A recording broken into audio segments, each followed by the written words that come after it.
चलिए साहब, हाँ तो मैं बात कर रहा था एनसीईआरटी में मैंने क्वेश्चन नंबर 3.5 दिया था। क्वेश्चन नंबर 1 हो गया सबसे, कोई दिक्कत इसमें? 3 करा दूं? चलिए 3 देख लीजिए एक बार, क्वेश्चन पढ़ लीजिए। टिन सॉलिड से tin +2 and that is 0.050 molar salt bridge. Salt bridge के बाद में इसने H plus 0.020 molar 1 atm pressure पर। आइए, तो ई सेल जब आप निकालोगे तो आपको E naught 0.059 upon n log product upon reactant ये सब लिखना पड़ेगा, है ना। अब इसके स्टेप क्या होते हैं? सबसे पहले write down the reactions, oxidation की लिखो, रिडक्शन की लिखो, बैलेंस करके रेडॉक्स लिखो। तो पहले आप बोलिए कि रिएक्टिविटी सीरीज में कौन ऊपर आता है? लेके बारात काना मजे से आला मंजो करे, फेंक दे निगाहें सुंदरी प्यार भरी, हाँ क्यों एजी आगे आऊं। ये ऊपर आता है, ये नीचे आता है, ये एनोड होगा और ये होगा कैथोड। इसका ऑक्सीडेशन, इसका रिडक्शन, और यहां भी दे रखा है इसका ऑक्सीडेशन यानी कि ऑक्सीडेशन रिएक्शन। टिन से टिन +2 2 इलेक्ट्रॉन लूज करेगा। रेडॉक्स रिएक्शन, रेडॉक्स बोल रहा हूं, रिडक्शन रिएक्शन। रिडक्शन में बोलता है H+ चेंज होता है हाइड्रोजन गैस में। अब आपको पता है यहां H2 है तो 2 आएगा, एक इलेक्ट्रॉन से काम नहीं चलेगा, इसलिए आपको 2 इलेक्ट्रॉन लेने पड़ेंगे। यहां से 2 निकले हैं, यहां 2 आए हैं, ठीक है। अब इसकी रेडॉक्स रिएक्शन लिख दो।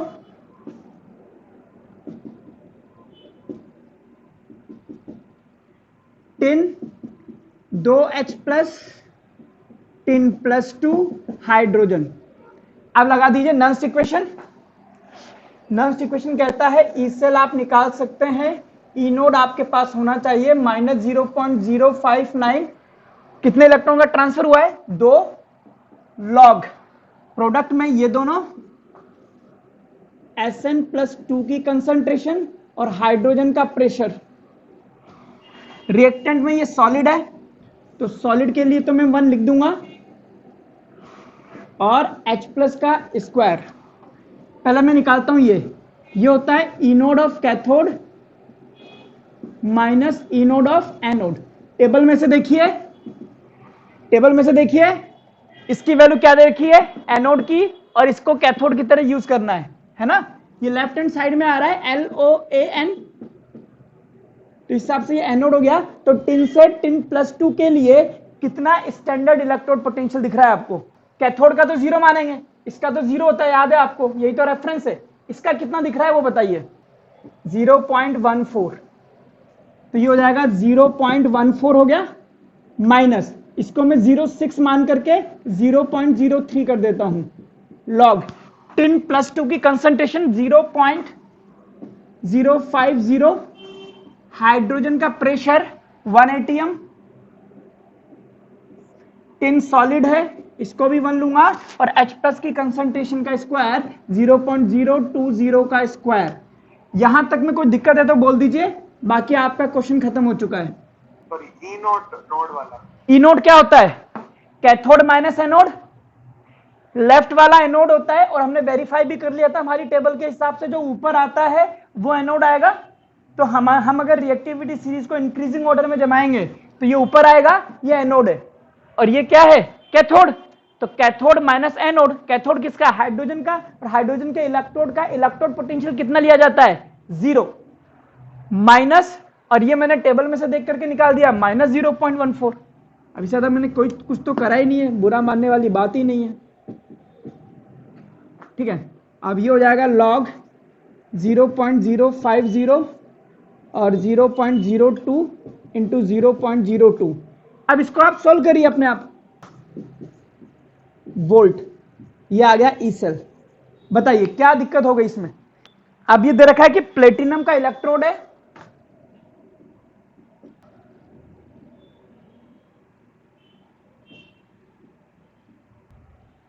(010 मोलर,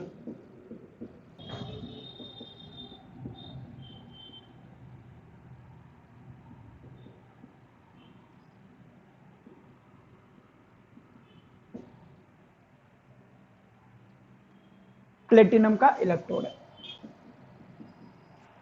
ठीक है, अगेन वैसे मुझे दिख रहा है बट फिर भी मैं अपनी तरफ से बता रहा हूं कि हम जब करते थे तो लेके बारात काना मजे से आला मंजो करे, फेंक दे निगाहें सुंदरी प्यार भरी, हाँ क्यों HG, हाँ क्यों फिर आगे मरने आई बुरी औरत ने। तो ब्रोमीन यहां आता है, हाइड्रोजन यहां आता है, तो दोनों के रिडक्शन पोटेंशियल के हिसाब से ये हो जाएगा एनोड और ये हो जाएगा कैथोड। बट इसने उल्टा कर रखा है, ये चीज देखने लायक है। समझ में आई ये बात? जो बात मैंने बोली है ये बात समझ में आई कि इसने क्या कर रखा है? हमारे अकॉर्डिंग एनोड ये होना चाहिए और कैथोड ये होना चाहिए, तभी रिएक्शन फिजिबल है, अदरवाइज रिएक्शन फिजिबल नहीं होगी।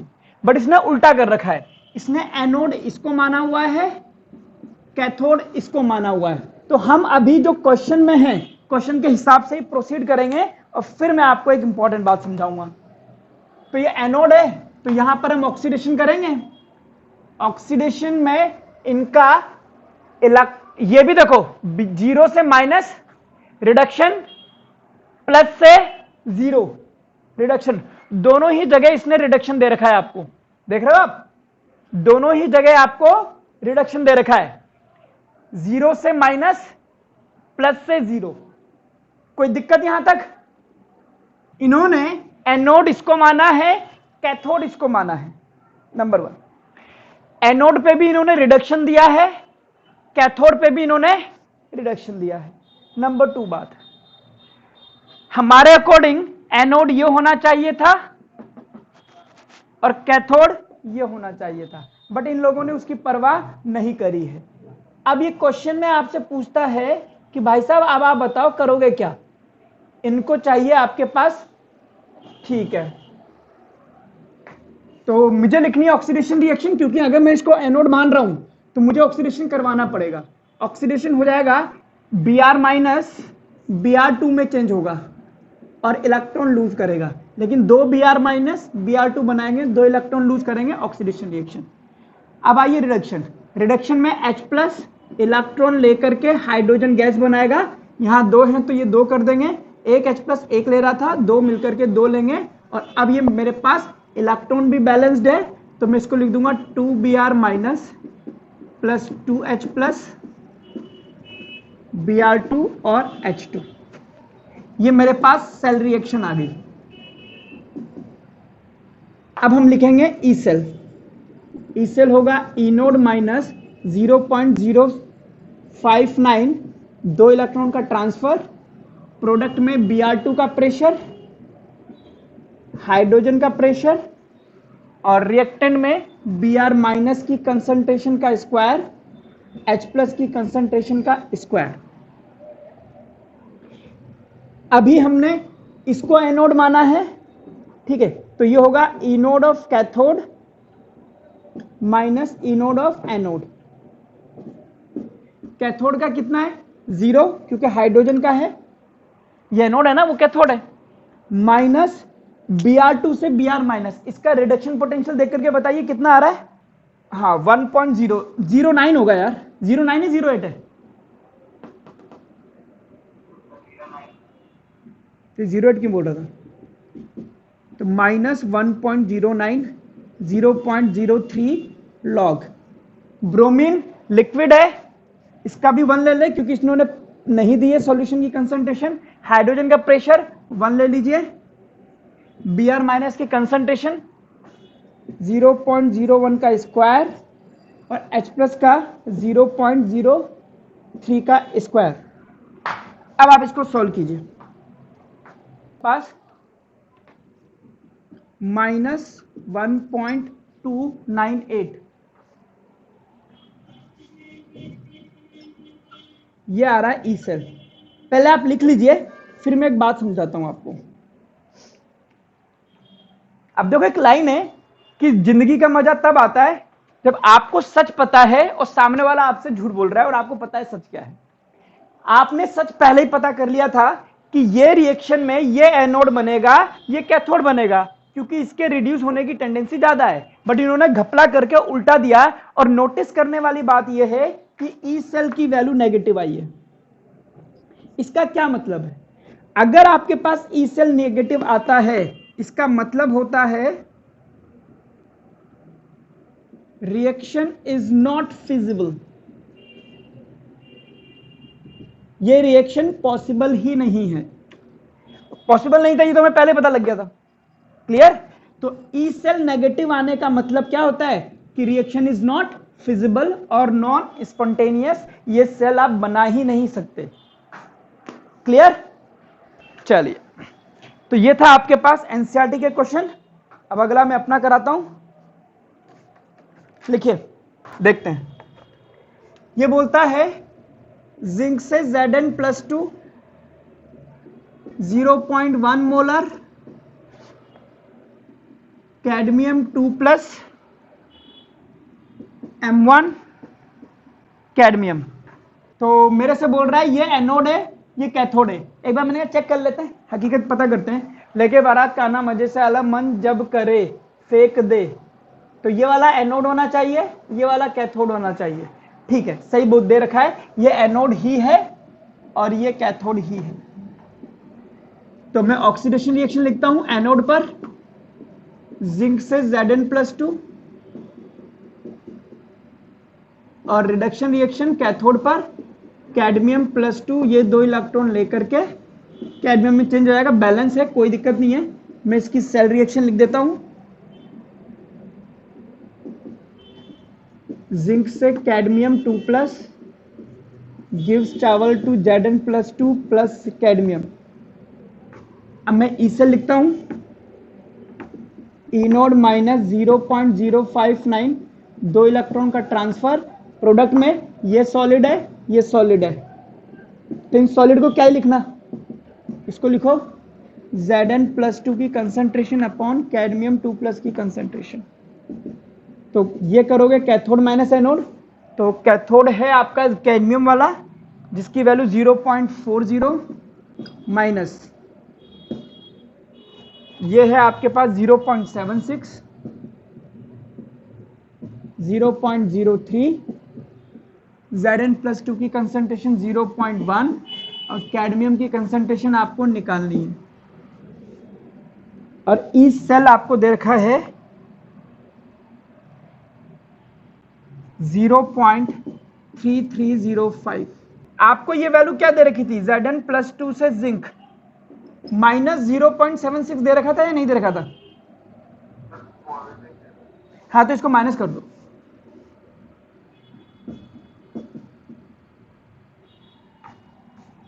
इसको सोल्व करना एक बार।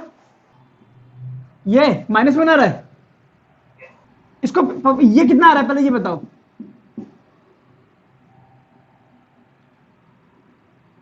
ये कितना आ रहा है? माइनस कितना आ रहा है?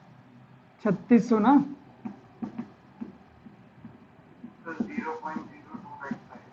0.0295। और ये आपके पास कितना आ रहा था? इसको अगर करें ओरिजिनली करें तो कितना आ रहा है? 0 2 2 4 9 2 9 18 और 1 5। हाँ, तो ये पूरा ही कट जाएगा, है ना। इसको आप 0.0295 बोल दो, है ना, एग्जैक्ट कर दो ना, 0.0295, 0.0295 एग्जैक्टली वही कट रहा है इसमें। तो इसको भी 0.0295, तो 0.029 एक ही तो आ रहा है फिर ये, +1 log m1, तो -1 log m2, तो ये तो -2 आ गया और m2 हो जाएगा 10 की पावर -2 यानी कि 0.01 मोल। नहीं बेटा, अगर आप एग्जैक्ट करोगे ना तो नहीं होगा, क्योंकि ये वैल्यू 0.059/2 है।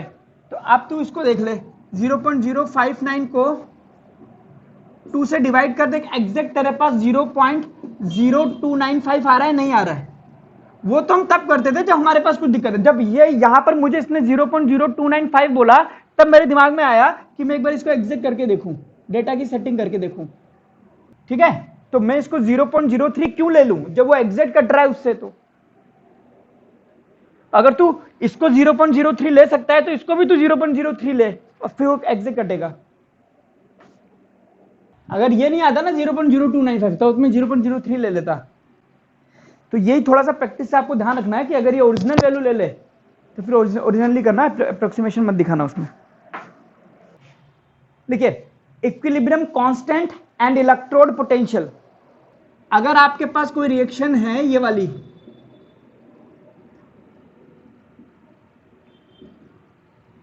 और आप इसके लिए ई सेल लिखते हैं तो ये E naught minus 0.059 upon n log C की पावर सी, डी की पावर डी, ए की पावर ए एंड बी की पावर बी। अब जो बात याद रखनी है वो ये है कि at equilibrium E cell is equal to 0। Equilibrium पर रिएक्शन जब होती है तब ई सेल, जब यानी कि वोल्टेज कोई नहीं आता, क्योंकि ये रिएक्शन जितनी फॉरवर्ड जाती है उतनी बैकवर्ड जाती है, इसलिए ई सेल नहीं आता। तो अगर मैं यहां पर ई सेल को 0 रख दूंगा तो इधर आएगा ई नोट 0.059 अपॉन एन लॉग, और इस पूरे को आप बोल सकते हैं इक्विलिब्रियम कांस्टेंट। तो ये रिएक्शन निकलता है आपके पास, लिख लीजिए। कब? इक्विलिब्रियम के लिए।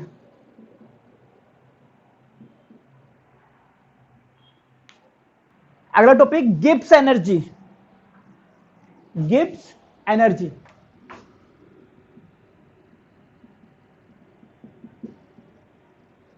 आपने पढ़ रखा है 11th में भी इसको कि गिब्स एनर्जी बेसिकली हम डेल्टा जी से बताते हैं, और हमें यह भी पता है कि डेल्टा जी की वैल्यू जब नेगेटिव होती है तो वक्त तो आपके पास रिएक्शन पॉसिबल नहीं होती। वो सब हमने पढ़ रखा है। किसी भी सिस्टम में जिस एनर्जी से काम कर सकते हो आप, जितनी एनर्जी काम करने के लिए बचती है वो इस एनर्जी कहलाती है आपके पास गिब्स एनर्जी। ठीक है, अब एक चीज समझिए, इसको इलेक्ट्रोड पोटेंशियल से आपको जोड़ना है। जो एनर्जी वर्क डन के लिए यूज होती है, यानी कि अगर आपको डेल्टा जी पता है 10 जूल, यानी कि सिस्टम 10 जूल काम कर सकता है। अगर मैं वर्क का फॉर्मूला लिखूं तो ये होता है Q इंटू पोटेंशियल डिफरेंस। इलेक्ट्रोस्टैट्स में यही फॉर्मूला होता था। अब अगर आप किसी को एक मोल चार्ज देते हो, 2 मोल चार्ज देते हो, बैटरी का काम भाई ये क्या है, चार्ज ही तो जा रहा है, वही तो वर्क डन है। और कौन सा वर्क डन है? तो टोटल अगर आपने n फेरड चार्ज दिया, टोटल कितना दिया? n फेरड चार्ज दिया, और किस पर? और ई सेल है आपके पास वोल्टेज, तो वर्क डन हो जाएगा ये वर्क डन मतलब डेल्टा जी, ये हो गया एन एफ ई सेल। ठीक है, अब ये हो गया आपके पास वर्क डन। बट देखने वाली बात ये है कि ये वर्क डन किसका है? ये वर्क डन है एक्सटर्नल एजेंसी का। वहीं पे जा रहा हूं मैं, बिल्कुल एक्सटर्नल एजेंसी का work done Q into delta we होता है। देखिए, हमें वर्क डन किसका निकालना है? सेल का, यानी कि सिस्टम का निकालना है। तो सिस्टम का जब निकालोगे तो इसमें माइनस लग जाता है, तो यहां आ जाएगा आपके पास माइनस। तो ये फॉर्मूले का कनेक्शन वहां से है। तो आप सिर्फ इसको याद करिए, अगर आपको ज्यादा फिजिक्स में इसमें नहीं घुसना है तो आप ये याद रखिए। ठीक है, अगर आप इक्विलिब्रियम की बातें करेंगे तो आप बोलेंगे कि ई सेल 0 होता है, इसलिए डेल्टा जी भी क्या हो जाएगा? 0। इफ ई सेल नेगेटिव आता है, जैसे वो वाला क्वेश्चन करा था हमने 3.5 का 4th नंबर का क्वेश्चन जो मैंने यहां लिखाया था कि रिएक्शन फिजिबल नहीं है, उसमें ई सेल नेगेटिव आया था। ई सेल अगर नेगेटिव आ जाता है तो डेल्टा जी कैसा आ जाता है? पॉजिटिव। और डेल्टा जी पॉजिटिव का मतलब रिएक्शन इज नॉट फिजिबल, ये हमने पढ़ा हुआ है। ठीक है, तीसरा मैक्सिमम वर्क डन।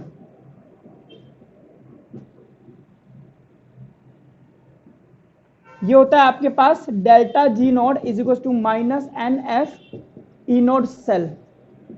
ये होता है हमारे पास maximum work done. E naught cell कैसे निकलेगा, वही कैथोड माइनस एनोड। ठीक है, तो इवन ये भी देख सकते हो कि इक्विलिब्रियम पर ई सेल आपके पास जीरो होता है। ये इक्विलिब्रियम की तो कंडीशन है, ई सेल जीरो होता है तो ई नोड यहां हो गया। तो इक्विलिब्रियम पे आप ये भी लिख सकते हैं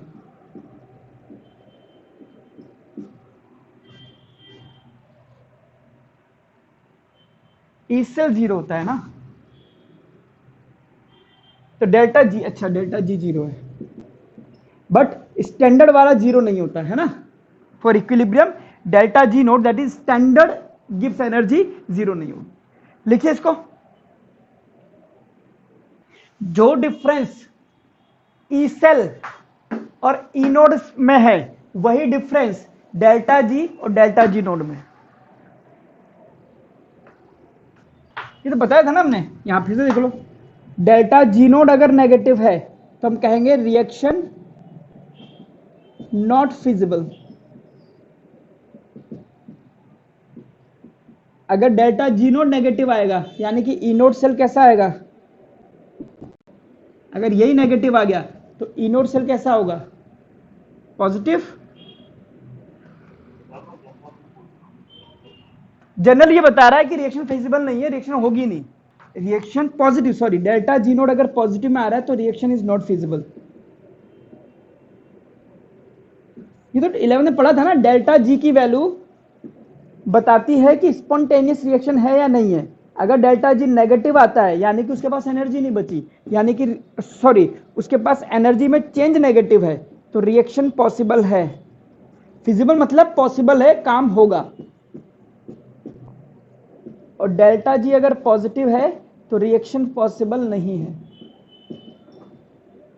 नॉट फिजिबल। नॉट फिजिबल का मतलब इसको हम नॉन स्पॉन्टेनियस भी बोलते हैं, यानी कि रिएक्शन पॉसिबल नहीं है, कैसे भी कह दो। अगला question, what will be the spontaneous reaction, what will be the spontaneous reaction for the given reactions। आपको दो रिएक्शन लिखी हुई है, एक है Fe+3 इलेक्ट्रॉन लेकर के Fe2+ बनाता है और इस रिएक्शन के लिए ई नोट दे रखा है 0.77 वोल्ट। और दूसरी रिएक्शन लिख रखी है what will be the spontaneous, spontaneous cell reaction. What will be the spontaneous cell reaction.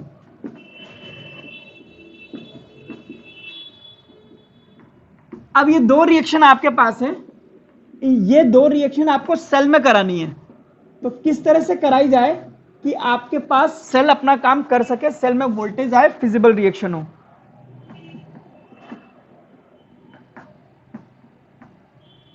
वो बताना है। चलो मैं करा देता हूं, सुनो सुनो।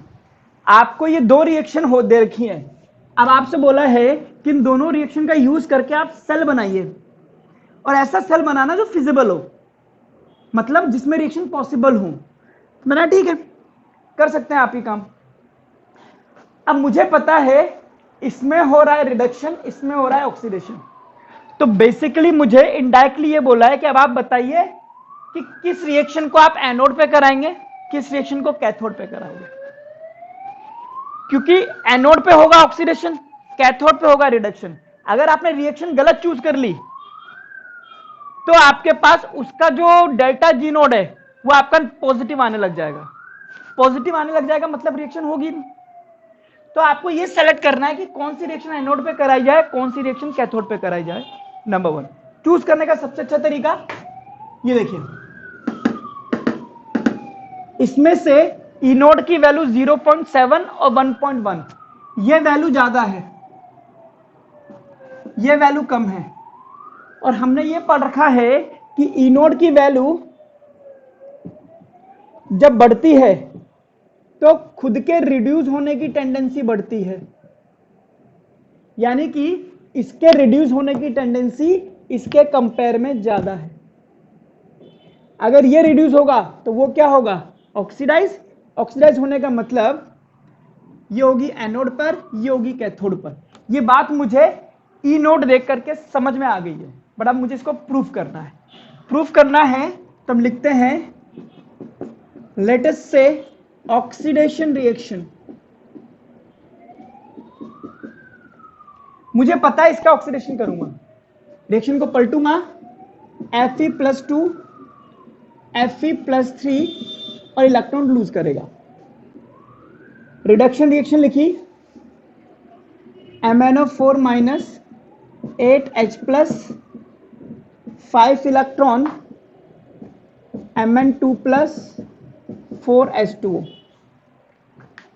अब मैंने कहा यार यहाँ पे 1 इलेक्ट्रॉन है, यहाँ पर 5 है, तो इस पूरी रिएक्शन को मैं 5 से मल्टीप्लाई करके दोनों को एक साथ सेल रिएक्शन लिख दूंगा। तो ये हो जाएगा 5 Fe2 plus MnO4 minus 8H plus, electron से इलेक्ट्रॉन कट जाएगा, प्रोडक्ट में 5 Fe+3 Mn+2 4H2। आराम से देखिए, मैं ये कह रहा हूं कि ये रिएक्शन फिजिबल है। वो लोग मेरी बात कब मानेंगे, जब मैं इसका डेल्टा जी नोट निकाल दूंगा।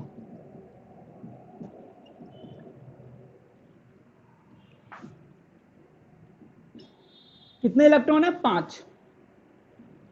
F की वैल्यू 96500। अब ई नोड कितना है इसका, ई नोड होता है कैथोड माइनस एनोड। एनोड वो जहां पे ऑक्सीडेशन होता है, यानी कि ये वाली। तो ये वाली रिएक्शन का कितना आ गया, 1.15 माइनस ये रिएक्शन आपने, अच्छा रिडक्शन है, ठीक है ठीक है, 0.77। आराम से देखिए, ये हो गया 0.38। तो ये वैल्यू डालता हूं 0.38, तो डेल्टा जी नोड आ जाएगा मेरे पास। इसको सॉल्व कर लेना, तो नेगेटिव में यहां कोई वैल्यू आ जाएगी और मैं कह दूंगा since delta G naught is negative reaction is feasible. तो डेल्टा जी नोड की वैल्यू निकाल करके आप अपना प्रूफ देंगे कि आपके अकॉर्डिंग ये ऑक्सीडेशन होना चाहिए, ये रिडक्शन होना चाहिए, सेल रिएक्शन ऐसे लिखी जानी चाहिए, क्योंकि तभी डेल्टा जी नोड नेगेटिव आएगा। अगर आपने उल्टा सेलेक्ट कर लोगे तो डेल्टा जी नोड नेगेटिव नहीं आएगा। आराम से देखिए, छोटा मोटा कोई डाउट निकले मन में तो बोलिए। आप बोलोगे सर आपने ये रिएक्शन पलट दिए तो डेल्टा ई नोड भी पलट जाना चाहिए। बिल्कुल, अगर मैं ऐसे बोलेगा इस रिएक्शन के लिए आप ई नोड लिखिए, तो ये कौन सा वाला है, ये ऑक्सीडेशन है, ये कौन सा दे रखा है, रिडक्शन। तो ऑक्सीडेशन वाला तो -0.77 ही आएगा, कोई डाउट नहीं है उसमें। कि ये वाला ई नोड, ये तो अभी भी रिडक्शन ही है। कि फिर सर आपने जब यहां पर ये लिखाया तो आपने माइनस क्यों नहीं लगाया। माइनस मैंने इसलिए नहीं लगाया क्योंकि ये क्या है, कैथोड का रिडक्शन पोटेंशियल, ये रिडक्शन वाला। ये क्या है, एनोड का रिडक्शन पोटेंशियल। तो मैं ऑक्सीडेशन का कहां से लिख दूंगा, मेरे को यही तो लिखना है। क्लियर, तो उस डाउट में मत आना। दूसरा, सर इसको 5 से मल्टीप्लाई करेंगे 5, नहीं ऐसा नहीं होता, ये स्टैंडर्ड चीजें हैं, ये स्टैंडर्ड रिडक्शन पोटेंशियल है, वही आप यहां रखते हो, तो उस चीज का भी ध्यान रखना। और जो 5 से मल्टीप्लाई करने का इफेक्ट है वो यहां पे दिख रहा है आपको, ठीक है, तो वो काउंटेड है सिस्टमेटिकली। हाँ बोलिए, यहां तक में कोई डाउट है तो बोलिए।